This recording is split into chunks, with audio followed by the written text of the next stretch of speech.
राधे राधे आप सभी को। मन की शुद्धि, मन को किससे पवित्र करें?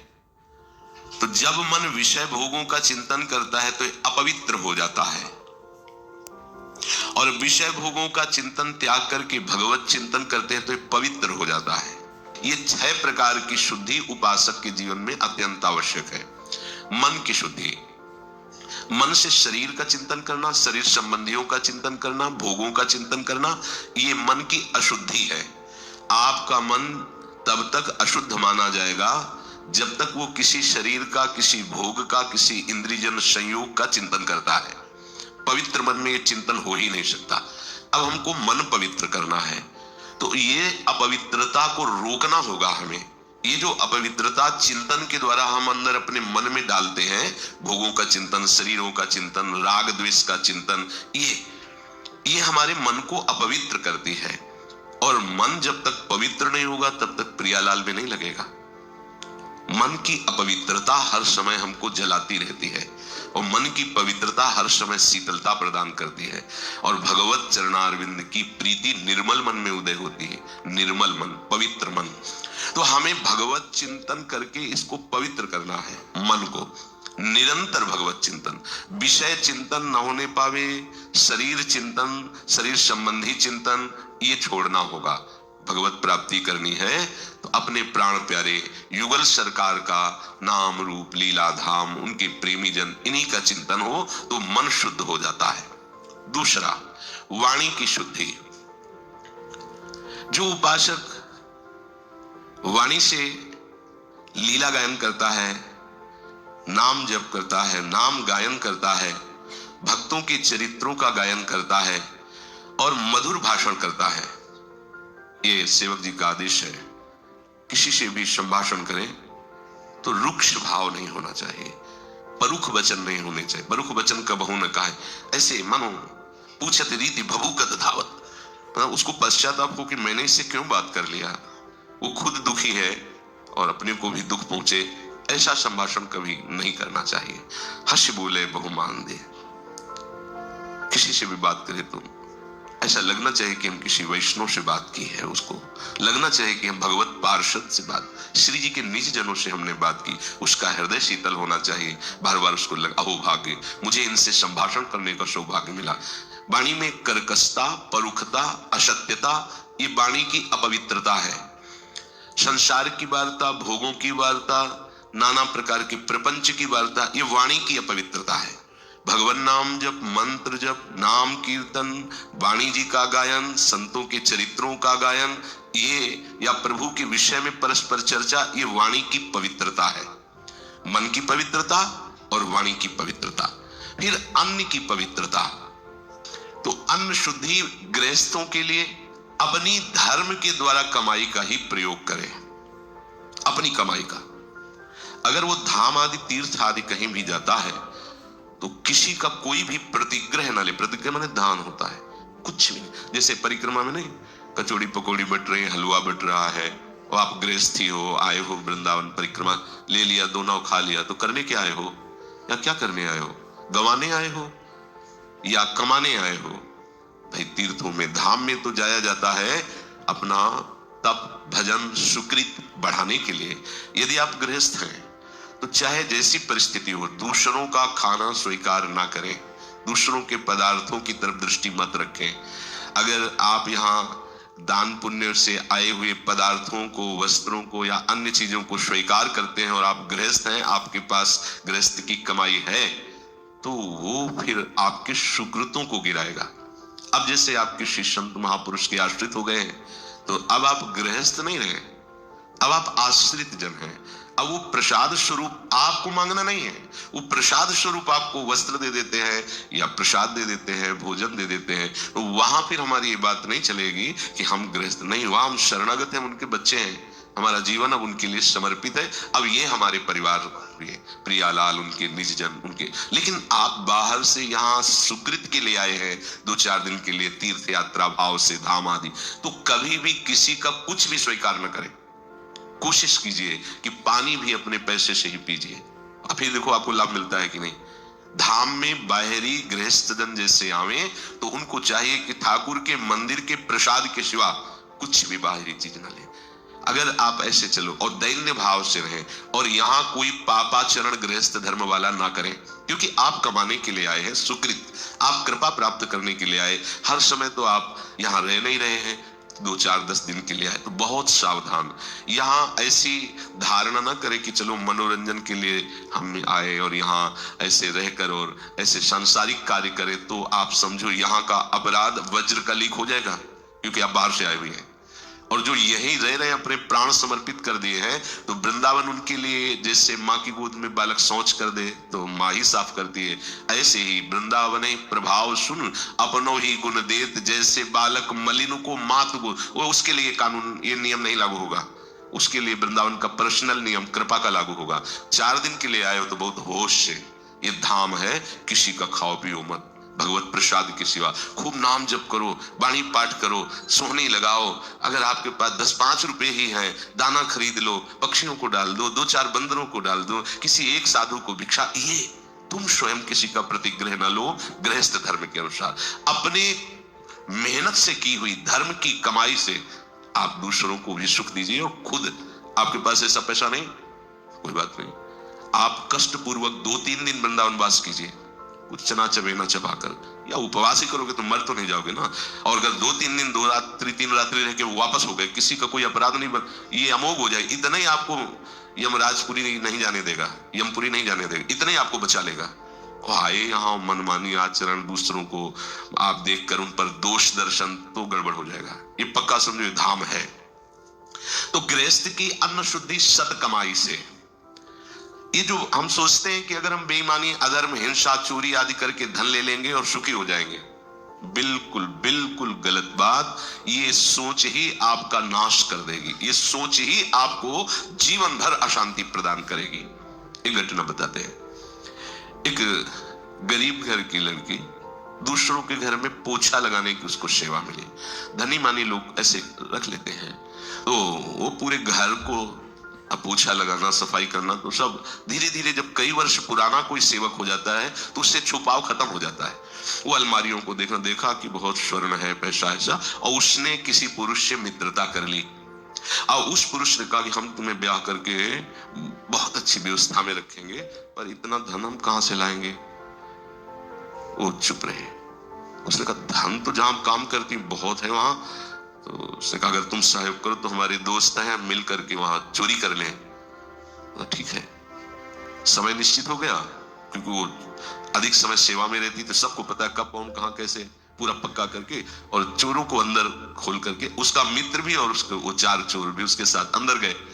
उन लोगों ने छीना झपटी करते समय पत्नी की हत्या, पति की हत्या, और छोटा बालक था 8 वर्ष का, वो चुपचाप अलमारी में छुप गया जाके। अब वो जो सेविका लड़की थी उसने कहा आपने तो केवल चोरी की बात की थी, ये बात हम नहीं बर्दाश्त करते, हमारे तुमने मालिक को मार दिया। हम सोचती थी पैसा चुरा लोगे, भाग चलेंगे, अपना घर गृहस्थी बसाएंगे, शांति से रहेंगे, अधर्म करके शांति से रहेगा। अच्छा, अब उन चारों को ये भय सता गया कि ये कहीं सरकार को सूचित न कर दे, पुलिस आदि को। तो जो उसका मित्र था उसको गाड़ी में बैठा लेगा, अब यहाँ रहना ठीक नहीं, चलो। और रास्ते में अपने मित्रों से कहा हमारा हिस्सा दीजिए और लड़की को ले जाइए। उन लोगों ने लड़की के साथ गलत किया, उसे मार डाला।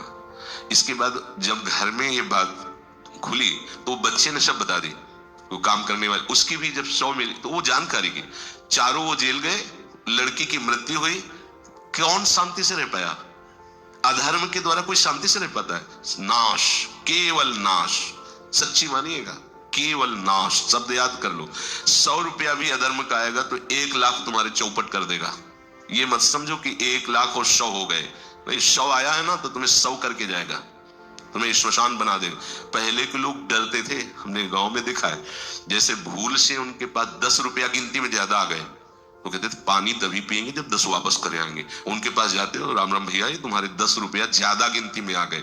वो ईमान के कारण नहीं, उनको पता है अधर्म का 10 है, हमारे ऊपर कोई ना कोई बवाल खड़ा कर देगा। और आज अपने लोगों की बुद्धि ऐसी मलिन होती जा रही कि चाहे जैसे रुपए आवे, आना चाहिए तो आएगा, तो पर लेके जाएगा पूरे परिवार को अशांत, पूरे जीवन भर। अब वो चारों पूरे जीवन भर जेल में सड़ेंगे। वो मर गई, दुर्गति को प्राप्त होगी, क्योंकि असत क्रिया, असत धारणा, असत चिंतन। किसी को भी अधर्म के पैसे से सुख नहीं मिलता, अच्छे से समझ लो। अधर्म की चेष्टा तुम्हें कभी शांति प्रदान नहीं कर सकती। लगेगा जरूर कि आप अधर्म का पक्ष लेने के कारण महात्मा भीष्म को देख लो, ऐसे महात्मा भगवान के विपक्ष में खड़ा होना पड़ा। अधर्म के कारण ही सभा में उत्तर नहीं दे पाए थे द्रौपदी जी को। अधर्म के कारण ही महात्मा द्रोण का गला काटा गया। अब वो स्वयं में अधर्म नहीं कर रहे थे, लेकिन अधर्म का पक्ष लिए हुए थे। अधर्म के कारण ही महात्मा अश्वत्थामा को आज भी भटकना पड़ रहा है। अधर्म के कारण ही ये बड़े बड़े पवित्र बुद्धि वाले भी विपक्ष में भगवान के हो गए। अधर्म बड़ा ही कड़वा है, वो किसी को भी गिरा सकता है। पर आजकल अपने लोग केवल धन पर लक्ष्य रखने वाले, हम ये समझते हैं कि जैसे भी धन आ जाए बस हम सुखी हो जाएंगे। पर भूल है, जो आपके पास धर्म का नमक रोटी हो और खाओ तो देखो परिवार स्वस्थ रहेगा, आप शांत रहोगे, आपके हृदय में ऐसा एक बल रहेगा। धर्मो रक्षति रक्षता, धर्म स्वयं आपकी रक्षा कर लेगा। एक बल रहेगा। धर्मात्मा पुरुष के पास एक धर्म का बल होता है, और अधर्मी बलहीन होता है। बाहर का वो नाटक बल का करता है, वो घमंड दिखाता है, लेकिन आंतरिक बलहीन होता है। तो गृहस्थ की अन्न की शुद्धि तभी मानी जाती जब धर्म की कमाई से। अगर आप 8 घंटे के पैसे लेते हैं तो 8 घंटे 10 मिनट मेहनत कीजिए। 8 घंटे में 10 मिनट कमी पे छुट्टी की चाह मत कीजिए, खूब मेहनत कीजिए। अगर आप उसके पैसे लेते हैं तो वैसा आप सच्ची समझ लो,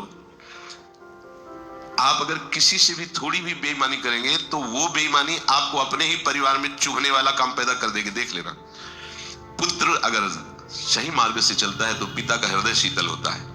अधर्म की कमाई की तो पहले वही बुद्धि बिगाड़ी जाएगी जिनको देखकर आप जलो, जिनके मोह में आपने अधर्म किया वही तुम्हें ऐसा दुख देंगे कि तुम्हें एक ही उपाय केवल दिखाई देगा कि बस मृत्यु ही सही उपाय है। अब क्या करें, पत्नी अनुकूल नहीं, पुत्र प्रतिकूल जा रहा है, सारा का सारा कमाया हुआ हमारा धन व्यर्थ जा रहा है। जिनको मैं सुखी करना चाहता था वो दुख के मार्ग में जा रहे। अधर्म कभी किसी को शांति प्रदान नहीं कर सकता, ये ध्यान रखिए। धर्मात्मा पुरुष का कभी कोई बाल बांका नहीं कर सकता। 5 थे, 5 के 5 सुरक्षित रहे, और वो कितने थे, 100 सांप के सांप मरे, सबका। अधर्म का नाश निश्चित है। थोड़े दिन के लिए भूल जाओ, थोड़े दिन के लिए फूल लो, आपको लगेगा कि बहुत बढ़िया चल रहा है, लेकिन उसका परिणाम आपके लिए हानिकारक होगा।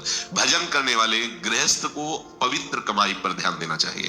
पवित्र अन्न जो अपनी मेहनत की कमाई का, वो आपको भजन कराएगा। बेईमानी, बेविचार, हिंसा, चोरी, द्वेष, इससे आप कितना कमा लो, आपके पुत्रों में ही ऐसा झगड़ा पैदा हो जाएगा कि तुम भोजन पा करके भी अशांति से जलते रहोगे। एसी में बैठोगे, हृदय तुम्हारा जलता रहेगा। और अगर आप धर्म से चलोगे तो माना कि आपके घर में सही कपड़े नहीं, एसी नहीं, पंखा, आप बिना पंखा के भी सो जाओगे, क्योंकि हृदय में शांति है, चैन है। चौथा है हस्त शुद्धि, हाथ की शुद्धि।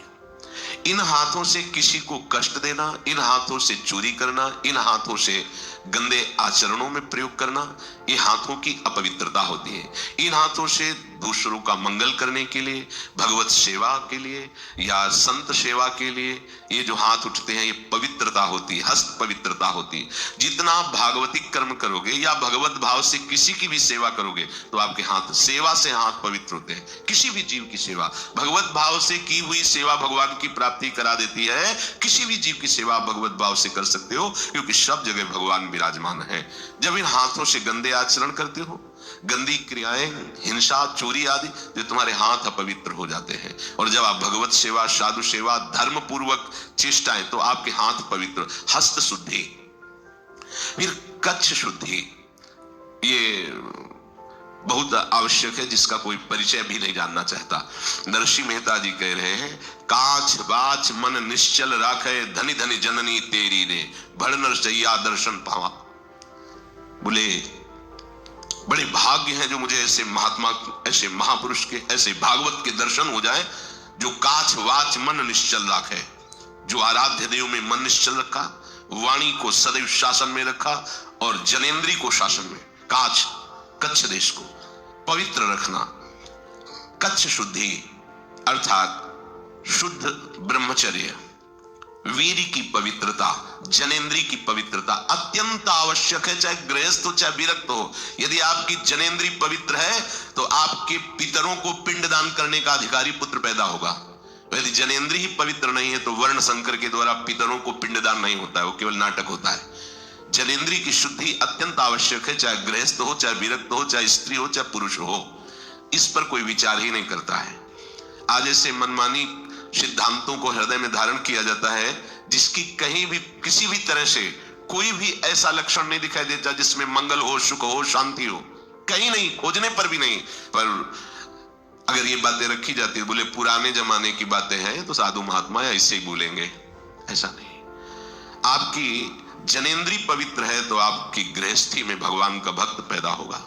जनेंद्री पवित्र है, देशभक्त पैदा होगा, माता पिता की आराधना करने वाला पुत्र होगा, धर्म से चलने वाला, पितरों को तृप्ति प्रदान करने वाला पुत्र होगा।